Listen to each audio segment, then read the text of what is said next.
Jelajahi cara baru mendapatkan informasi. Download Metro TV Extend sekarang. Tapi Mas Anies, kalau saya boleh bilang ya, cinta itu bisa datang kapan aja, orang jatuh cinta, begitu kan. Kalau dituruti ya nggak akan ada habisnya. Artinya di satu sisi sebenarnya kita juga bisa melihat bahwa juga tidak ada komitmen bahwa ketika jadi leader ataupun menjadi pemimpin dia harus komit juga terhadap satu hal yang memang dia pegang, apalagi cinta terhadap negara. Kalau saya cinta Indonesia, saya harus berbagi cinta dengan negara lain kan nggak bisa juga. Nah, artinya di saat yang sama sebenarnya tidak ada komitmen di situ. Kalau jatuh cinta diturutin, ya nggak akan ada habisnya. Bener nggak Kuku? Setuju nggak sih dengan saya atau Mas Anies? Yang mana nih?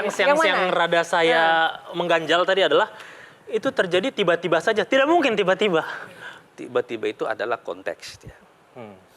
Bukan sesuatu yang direncanakan. Konteks yang saya maksud adalah memasukkan orang di dalam kehidupan kita, dalam konteks kita, di mana kita ingin membuat hidup orang menjadi lebih baik. Itu konteksnya. Tadi Mbak Yohana, ini ada protesnya tadi ya, bahwa soal berbagi. Saya seperti yang saya bilang, dan saya ulang-ulangi di buku Serial Cinta. Kenapa saya menulis buku ini?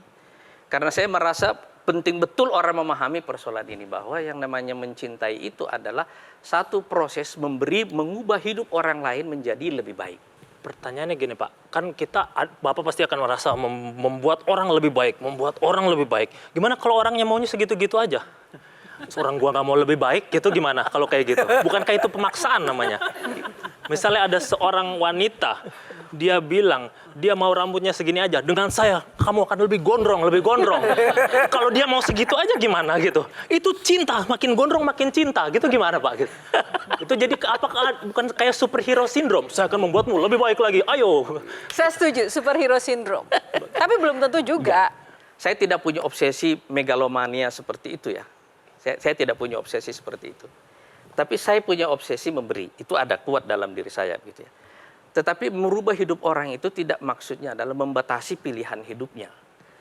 Merubah hidup orang itu membuatnya lebih. Maksudnya adalah membuat dia tumbuh seperti bunga.